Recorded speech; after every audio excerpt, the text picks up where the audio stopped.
Hello everyone, welcome into Old Mountain Bricks. Today we've got something special here for you today. This is the limited edition Bricklink Designer Program Series 2 Brick Cross Train Station designed by Marcos. This is set number 910034 containing 3,050 pieces. This was released in 2024 as part of the Bricklink Designer Program. It is an official LEGO set, just kind of a subsidiary, but it uses all official LEGO pieces. You can see here the top of the box has that LEGO logo and the reference minifigure for scale and the other Bricklink Designer Program logo. Back of the box is quite plain, but it shows some of the modularity of this type of building with the wall that can open up on the side and the removable roof. This is probably one of the last modular style buildings that the Bricklink program is going to do, as they are going to change that going forward, but more on that later. So let's go ahead and open this thing up and I'll give you my thoughts on the set. This is a set I've really been looking forward to, so as we cut open this box, it's a little bit different than your average LEGO box there, as it's pretty plain inside. Sometimes LEGO sets have this in there where it's another box with even more bags. This one comes with a bunch of plastic bags here, of course, no paper bags in these ones yet, but opening it, there are a ton of individual bags as we go through it here. You can see all the different ones we're kind of getting ready to do. Just takes up so much space on the floor and table, and it's going to be an exciting set to build, and it's just going to take a long time. You can see it came with a small sticker sheet, and the instructions are only digital, so you have to use like an iPad or something while building it. First thing we do, as you saw, I did Mills plate this. We're going to see if that's going to be a good thing or bad thing later, and then this structure has its own type of Mills plate that we then cover up again, so it's up pretty high.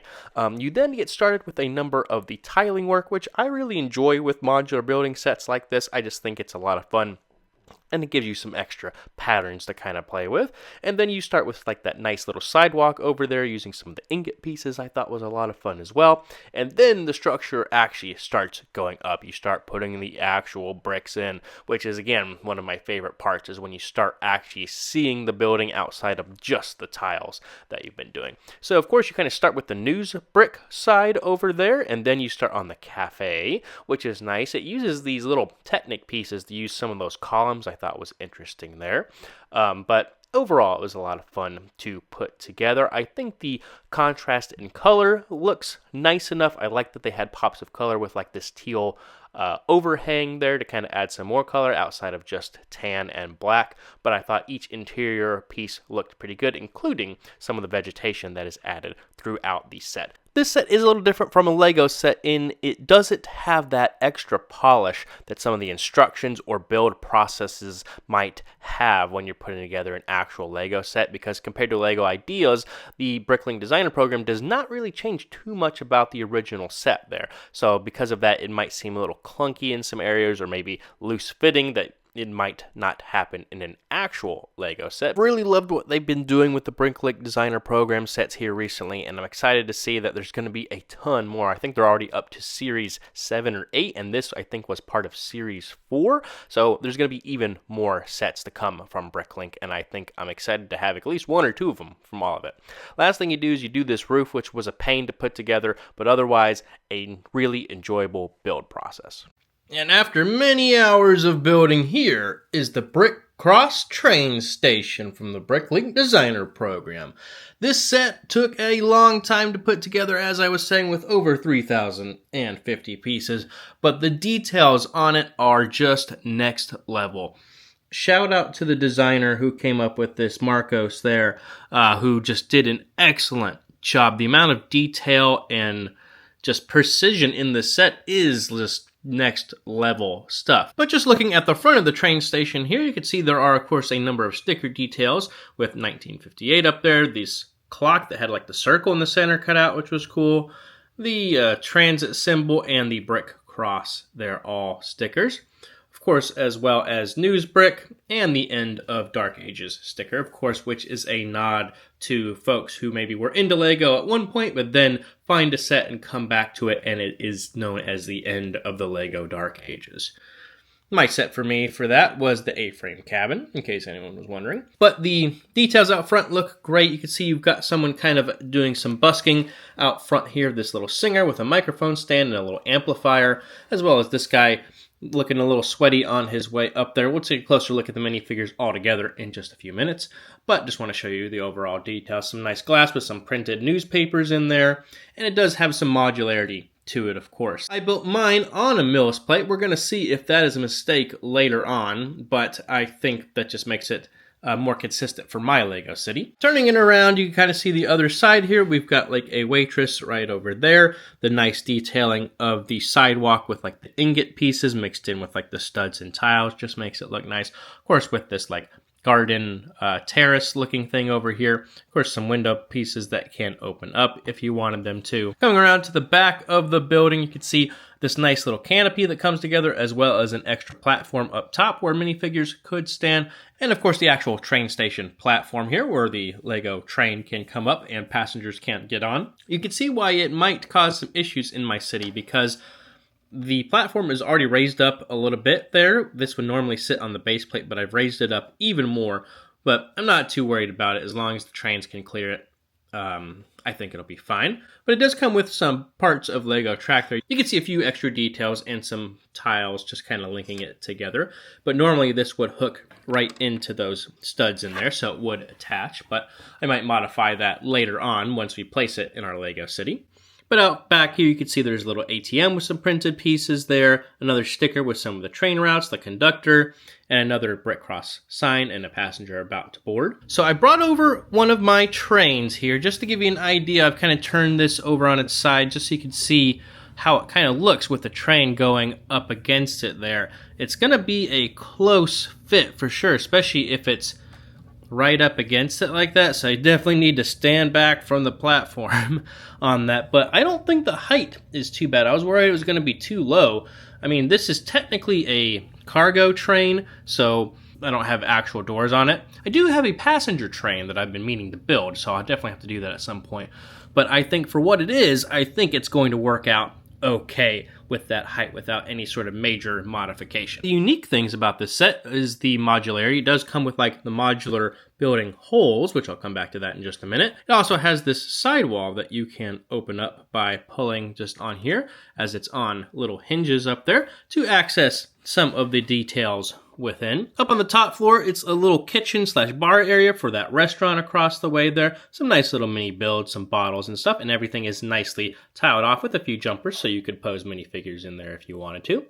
Down here is the news brick, the little news station there that has like some nice drinks and those newspapers we saw in the window there again, with some nice printed tiles, mostly nodding to the other modular buildings, looks like, and a couple other prints, of course, like the famous bridge that's in a lot of modular buildings, some cash, a little cash register print, and it just looks quite nice, but it's nice to have it kind of on this hinge, which you don't really see too often in Lego builds, or of course in really any of the modular buildings that are out. Looking at the top of the modular building, again, you can see some of the nice details with this roof here. This roof is a little infamous now because it uses a number of Technic pieces interdone with like the circle tiles and the 1x2 rounded pieces in order to get this very interesting angle. It's not attached in any way. It just kind of sits right in there until you lift it up. It's a little pain. It was one of the last things you do on this build, as you saw, but I think it's okay, but I think it gives it a nice, unique look on top of it. But just going for a top-down view, you can kind of see again how nicely this is all tiled off there.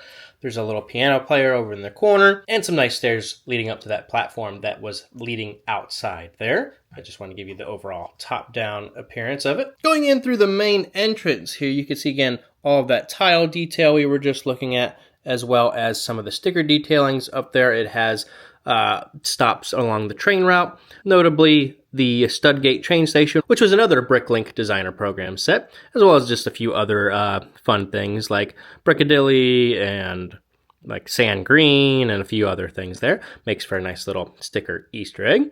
Over there you can see the guy playing the piano, which is a nice little piano build using like the grill elements on top there to kind of do that. And again, if you walk through those pillars, that leads you out to the platform out there. But again, there's those stairs, again, nicely tiled off, and then using like the flex tubing in there to kind of have for the handrail. There are some nice gates that you can open and close as well, just by kind of moving them in and out. They can close together if you adjust them, but they're meant to be kind of off at an angle, folded in. The End of Dark Ages Cafe has a little roof that is removable as well, just by kind of lifting this part up there. You can just set that off to the side. You can see inside there just a few extra tables, but nothing really else in there. On the ground floor, you can see another table and a little counter there with some money on it and some more bottles and glasses there. But it's just a nice little cafe where folks can maybe come and stand outside there or go upstairs. You can see that's where it connects, so folks can kind of get up to that way. But just adds a whole another level of detail and helps break up the actual train station that is done in this like tan that reminds a lot of folks, of course, of Harry Potter, because everything's done in a lot of tan with them. And here's a quick shot of all the leftover pieces, a lot of little ones, and the biggest thing, of course, is an extra train track piece. Okay, and here is a look at the minifigures. There are a total of 8 in all that comes with the set. From left to right, you've got this like conductor and train platform kind of handler there, the piano player, a passenger, another kind of business passenger, the singer lady, a passenger with the large green suitcase. This is one of the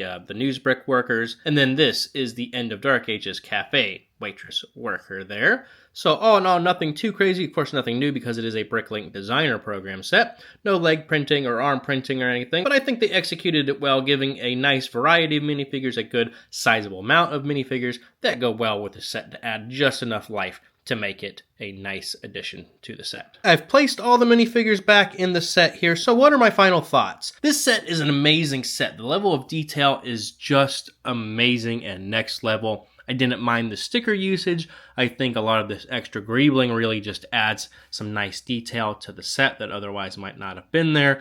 Tons of doors, tons of windows that just adds for all kinds of fun storytelling. You can add more minifigures to this if you wanted to really make it hustle and bustle and more busy. I mentioned earlier about it being almost like a modular building. Bricklink, after this set came out, released a statement later saying we are no longer going to allow any sets that have like these modular connecting holes to be submitted through the program because they don't want it to be considered an actual modular building part of like the Icons set there, like so many of the other 20 modular buildings that have come out over the last 18 years or so, which I get why they're doing that, but to me, it makes sets like this just that much more special because they might not do things too much like this in the future. Because folks love designing castles on Bricklink, they love designing modular buildings on Bricklink. So I'm sure we're going to see less of that going forward. But again, for what this set is, I think it's going to look nice in a Lego city. It is a little bit difficult to place because this needs to go up against a wall, but then you can't open it, but I think that's okay. But the height is a little short for what it is, but I think that's okay for a train station. So it can get buried in a city, so I'm sure that's going to be something we're going to have to figure out as we continue to work on integrating this into our Lego city. So make sure you do stay tuned as we'll be placing this in our next Lego City update in our Lego city to try and find a place where this can work and hopefully integrate okay with our train system because of using the mills work that we did. But again, overall, I think this was a great set. I know with Bricklink, it's hard to find them, but sometimes you can get them on like a secondary market after the fact there, but I'm glad I did pick this one up, and it's going to look great in my city. Make sure to leave a comment what you think of the Brick Cross train station. Subscribe to Old Mountain Bricks for even more content coming your way. Leave a like on the way out, and until next time, thanks for coming by. Have a good one.